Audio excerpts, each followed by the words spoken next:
मैं मछलियों की संवेदनाएं प्रकट करना चाहता हूं।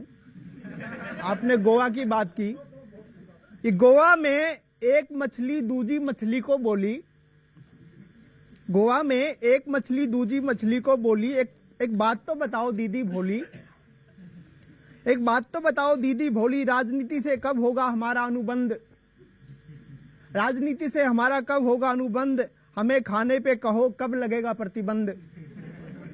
दूजी मछली बोली हम पर बैन नहीं लगेगा मुनिया, दूजी मछली बोली हम पर बैन नहीं लगेगा मुनिया, बहुत जालिम है ये सत्ता की दुनिया, हम तो समंदर ही में सींचे जाते हैं ना, हम तो समंदर में ही सींचे जाते हैं ना, अरे हम गरीबी रेखा से नीचे आते हैं ना।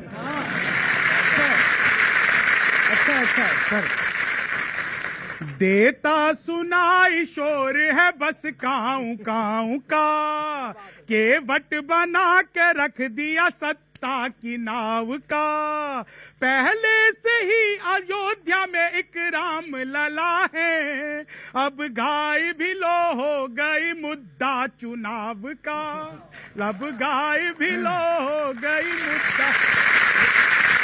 अपनी मातृभक्ति का रास्ता आप छोड़ देते हो क्यों, जन्मों जन्मों का नाता है उसे तोड़ देते हो क्यों, हिंदू जी तुम खुद बतलाओ, माँ तो कहते हो उसको, दूध सूख जाए तो माँ को आप छोड़ देते हो क्यों। हम छोटे थे तो गाय पर निबंध लिखा जाता था कि गाय हमारी माता है, उसके 2-4 टांगे हैं। आजकल अगर आज की परिस्थिति में अगर बच्चों को निबंध लिखने के लिए दिया जाए तो किस प्रकार का लिखेगा? छोटा सा मैंने लिखा है, गाय आजकल हमारी पॉलिटिकल माता है। वाह, बहुत अच्छे, बहुत अच्छे, पॉलिटिकल माता ही है, सच बात है। गाय आजकल हमारी पॉलिटिकल माता है, भोजन में जिसे कचरा प्लास्टिक भाता है, कचरा खाकर वह स्वच्छता अभियान में सहयोग करती है। वाह,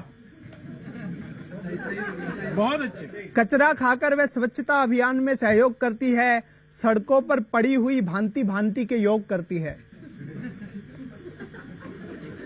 गाय के गोबर से खाद बनता है, गाय के गोबर से खाद बनता है और खादी वाले उस खाद से सियासत की फसल बोते हैं, और खादी वाले उस खाद से सियासत की फसल बोते हैं और विधायक मंत्री बन कुर्सी पर चैन से सोते हैं।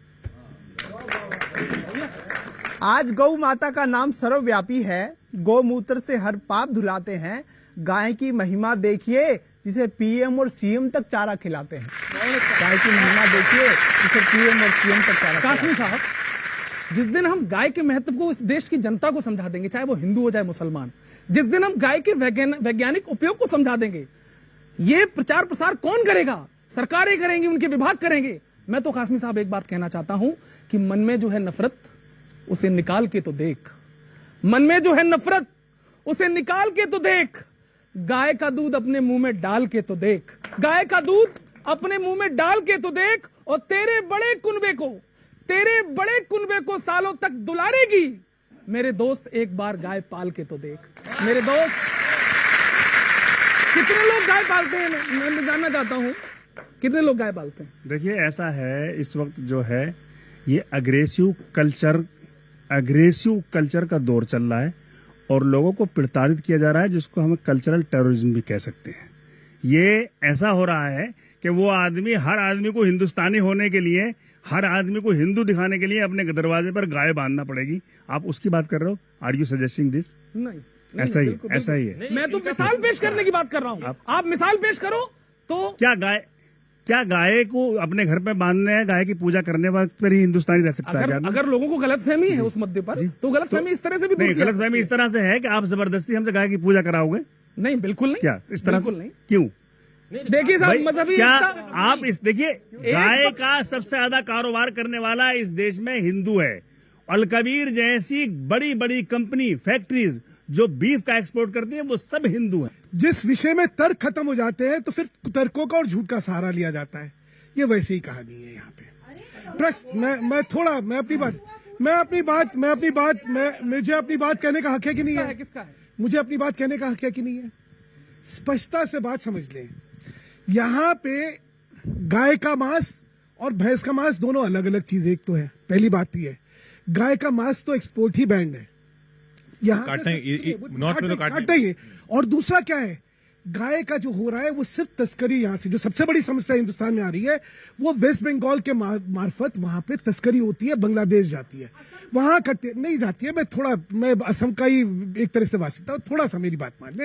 यहाँ राजनीतिक पॉइंट हम लोग स्कोर नहीं कर रहे हैं। प्रश्न यहाँ है कि क्या जो आज का कानून है वो कानून माना जाएगा या उसका उल्लंघन होगा? प्रश्न तो ये है ना आपसे किया जा रहा है कि कानून माना जाएगा या उल्लंघन होगा, लाठियां भांजते रहेंगे। सर यहाँ कानून यह है कि गाय की हत्या नहीं हो सकती, यूपी में नहीं हो सकती। दिल्ली में 7 साल की सजा है, यूपी में 4 साल की है। हाँ, आप ही ने कानून बनाया भाई, मेरे से क्या पूछ रही है? सरकार है नहीं, कानून अभी क्या है? पहली बात तो ये बताइए कानून क्या है? कानून आपने बनाया, मैंने बनाया? अरुणाचल में कानून किसने बनाया है? नागालैंड में क्यों नहीं करते हैं ये? किरण आपने क्यों नहीं करा? आप ये बताइए। किरण सर ये एक हिपोक्रेसी है। किरण रिजिजू ने आप जानते हैं वहाँ पे गाय नहीं होती। आप सुन लीजिए, आप बात तो सुन लीजिए। वहाँ पे मैथुन होता है, गाय नहीं होती। अरुणाचल में गाय नहीं होती, मैथुन होता है। अब आप बात करिए। गाय जहाँ नहीं होती क्या वहाँ बीफ नहीं मिलता? फिर झूठ बोल रही है आप, फिर झूठ बोल रही है। आपको कुतर्क रखना है। वहाँ पे मैथुन होता है, गाय नहीं होती। आप गलत तरीके से बचाव कर रहे हैं, झूठ बोल रहे हैं। मोदी का और आपका दोनों का एक एक प्रश्न बकाया है। जी। आपने कहा था लोकतंत्र की बात आपने उठाई थी कि संविधान पर लोगों की आस्था है कि नहीं है। तो मैं एक बात जरूर कहना चाह रहा हूं, जितनी बड़े पैमाने पर आस्था लोगों की गाय पर है तो और जिस प्रकार काटी जाती हैं, अगर संविधान पर आस्था इस समाज की नहीं होती तो कितनी मारकाट होती शंभू जी, ये शायद हमें ध्यान में नहीं होता, वो दिखाई नहीं पड़ती। इसका मतलब लोगों की आस्था संविधान पर बहुत है, बहुत आस्था संविधान पर करते हैं। दूसरी बात आपने कही थी, मैं वो प्रश्न का उत्तर दे देता हूं। आपने कहा था ये गाय पॉलिटिकल मुद्दा है, पॉलिटिकल हो गई है। तो वास्तव में नहीं, आस्था, वो उनका सवाल ये था कि आस्था संविधान पर है, कानून पर आपको यकीन है। तो अगर आप जो कह रहे हैं दादरी में हुआ, उसको भी कानून को हैंडल करना चाहिए था या जिन लोगों ने किया उनको करना चाहिए था? कि हमेशा क्या होता है, कानून ही हैंडल करता है, लेकिन बीच में कदाचित इस प्रकार कोई तो उसको स्वीकार कोई नहीं करता है। किसी हत्या का स्वीकार हम भी नहीं करते हैं, कोई नहीं करता है, और इस समाज का कोई कर भी नहीं सकता है, क्योंकि संविधान पर आस्था है। मैं दूसरी बात, पॉलिटिकल विषय था कि गाय पॉलिटिकल मुद्दा है, तो मैं कहूंगा कि पॉलिटिकल मुद्दा जो है बहुत छोटा विषय है।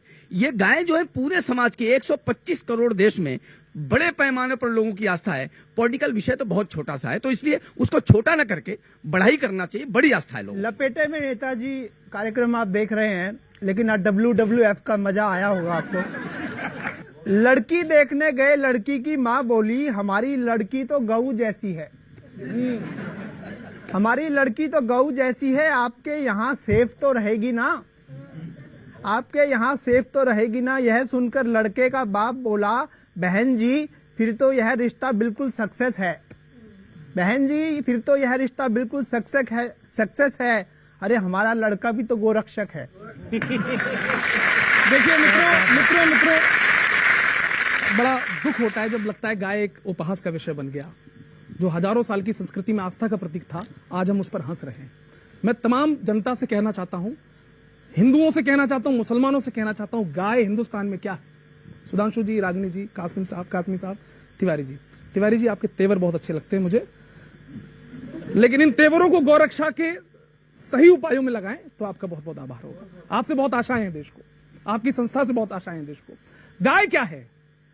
भारत भू की पावनता है, ममता की परिभाषा है, धर्म सनातन की सुचिता है, आंगन की अभिलाषा है प्रभात का पूजन, जन जन के मन का आराधन है, जिसका रूप स्वरूप स्वयं में गोकुल है, वृंदावन है, परिवारों का पोषण है, हर घर की भाग्य विधाता है।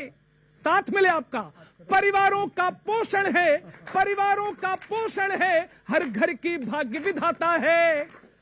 पशु नहीं गाय तो हर हिंदुस्तानी की माता है। पशु नहीं गाय तो हर हिंदुस्तानी। इससे ज्यादा हम कुछ नहीं जानते, इससे कम कुछ नहीं जानते। और करने की जरूरत क्या है देश में इस समय?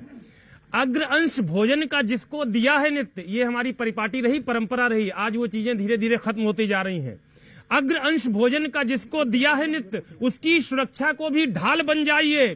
काल के कपाल पे कलाम ये लिखे कठोर, गाय कोई काटे तो बवाल बन जाइए। गाय काटने की बात कर रहे हैं जो भी भूड़, उनके वजूद पे सवाल बन जाइए। देवकी के देश में कराहती है गाय, आप एक बार देवकी के लाल बन जाइए।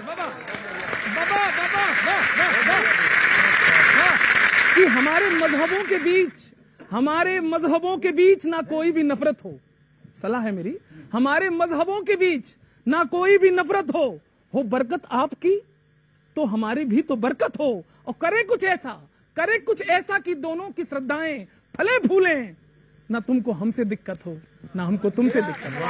तिवारी जी से सर कह रहे हो, मैं आपकी बात से सहमत हूँ, लेकिन ये काम सरकार का है और बार बार ये बात अब भी कही गई है कि देशव्यापी आप गाय पर एक कानून लेकर आइए, लेकिन ये लेकर नहीं आएंगे इसलिए कि इनको प्रताड़ित करना है माइनॉरिटी को और दलित लोगों को गाय के नाम पर। चलिए अब हम समापन की ओर हैं, तो आप ये जितने सारे सवाल आए हैं उनमें आपकी बहस तो हो गई रागनी जी से भी, लेकिन जवाब न कवियों को मिले न जनता को। एक तो गाय जो है किसी राजनीति का प्रश्न नहीं है, और गाय वोट का तो प्रश्न बिल्कुल ही नहीं है। जो जना गाय के नाम पे वोट मांगे, मैं खुद खड़ा होकर आपसे कह रहा हूं बिल्कुल ना दीजिएगा। क्यों? आस्था का जो गुंडागर्दी करे गाय के नाम पे उसको भी न दीजिएगा। कोई भी व्यक्ति कानून अपने हाथ में लेगा, ये स्वीकार्य नहीं है इस देश की बिल्कुल नहीं। गाय, माफ करिएगा, 14 का वोट विकास का वोट था, गाय का वोट नहीं था। आपको राजनीति की क्या याद है? मुझे नहीं पता, मुझे तो ध्यान है कम से कम। ये भी मुद्दा था, हमने तो दिए हैं साहब, आप तो मांगते रह गए। माफ करिएगा, नहीं था, नहीं था। हम देने वाले और आपने दिया होगा, हमने आपसे इसके लिए वोट नहीं मांगा, हमने नहीं मांगा सर। वो तो बिहार में था, वो फिर गाय ने गोबर करके आपको दे दिया। ठीक है, तो अब प्रश्न ये, इस देश की प्रभुसत्ता जो है वो कानून पे चलती है, कानून पे चलेगी। किसी भी व्यक्ति को कानून को अपने हाथ में लेने का हक नहीं है। कोई किसी भी विषय को लेकर कानून का उल्लंघन करेगा, अपने हाथ में लेगा, तो उसको कानून के तहत सजा मिलेगी। इसमें कहीं कोई संशय नहीं है, कहीं कोई शक और शिकवा की गुंजाइश नहीं है। इसलिए मेरा सिर्फ ये कहना है, कानून अपना काम करेगा। आस्थाओं की संवेदनशीलता जो है उनको समाज को समझना चाहिए और अपनी अपनी सीमाएं खुद तय करनी चाहिए, लेकिन कानून का हक, कानून को उल्लंघन करने का किसी को हक नहीं है। कोई सभ्य सरकार और कोई सभ्य समाज इस चीज की इजाजत नहीं दे सकती। अंत में रागिनी जी आप क्या कहेंगे? देखिए, क्योंकि चुनाव की बात, मतलब एक सवाल जो आपके उससे रह गया वो ये था कि जब ये बात होती है और आप आरोप लगाते हैं कि बीजेपी यहाँ कुछ कह रही है, पूर्वोत्तर में कुछ कह रही है, गोवा में कुछ कह रही है, आपका मत उसमें क्या है? क्या एक ही कानून होना चाहिए पूरे देश में या अलग अलग राज्यों के अलग अलग होने चाहिए? देखिए, मैंने बात को मुझे लगता है पहले ही स्पष्ट कर दिया था। गौ पालन, गौ सेवन, माफ कीजिए, गौ पालन, गौ रक्षा, ये दोनों मसले जो हैं ये दो तरीके से सुलझाए जा सकते हैं। प्रदेशों में कानून है जहां पर भारत के हिस्से में संवेदनशील, ये बहुत ही संवेदनशील मसला है, गंभीर मसला है, वहां पर क्यों नहीं आप एक जन आंदोलन पहले करते और एक आम सहमति बनाकर कानून लाने की कोशिश करते हैं। पर आप कहेंगे ये कि हम पूरे देश में गौ की रक्षा करना चाहते हैं, लेकिन आपका चरित्र जो है वो विरोधाभास से परिपूर्ण है। ये मेरा, आप चाहती हैं कि एक ही कानून हो? मैं एक मिनट सुधांशु जी, मैं आपके बीच में नहीं बोली। अंत में मैं यही कहना चाहूंगी, चुनाव की भी बात हुई, धर्म निजी आस्था का मामला है और जनता ने भी कहा कि धर्म और राजनीति को ना जोड़े यहाँ पर। तो मैं ये कहना चाहती हूँ कि इस नई तहजीब के मद्देनजर अब जब गौ रक्षण के नाम पर लोगों का भक्षण किए जा रहे हैं, इस तालाब का पानी बदल दो, ये कमल के फूल अब कुम्हलाने लगे हैं। तो मधुशाला के ही लपेटे में ये गीत सुने और सब लोग सुने। सन 47 से लेकर अब तक 2017 तक जिन्होंने भी शासन किया सब लोग सुने। गौ रक्षा कैसे होगी जब पड़ा बजट पे है ताला, श्वेत गाय की चिंता उनको जिनका खुद मन है काला, और रामकृष्ण की धरती से पूछा तो हमने ये पाया, अब न रहे वो गौपालक और अब न रही वो गौशाला, अब न रहे, आपका साथ मिले तालियों के साथ, अब न रहे वो गौपालक और अब न रही वो गौशाला। सुधांशु जी, आते हैं चुनाव जपते हैं गाय नाम की ये माला, और गौवध के मुद्दे को छेड़े भड़काते हैं ये ज्वाला, और ना हिंदू की ना मुस्लिम की, कासमी साहब, ना हिंदू की ना मुस्लिम की, गाय सभी की है माता, बैर कराते नेता कुर्सी, मेल कराती गौशाला। और अंत में निवेदन करता हूं कि सबको ही बनना होगा अब गौ माता का रखवाला। नीति कारगर लानी होगी, कोई ना हो गड़बड़ झाला। और गाय सड़क की चीज नहीं है, ना सामान है कटने का। और अंतिम पंक्ति पर गाय के प्रति श्रद्धा देखिए आप लोगों की। गाय सड़क की चीज नहीं है, ना सामान है कटने का। गाय देश से मांग रही है, दे दो उसको गौशाला, दे दो उसको गौशाला, दे दो उसको गौशाला। आप देख रहे थे ये खास शो लपेटे में नेताजी। देखते रहिए न्यूज़ 18 इंडिया।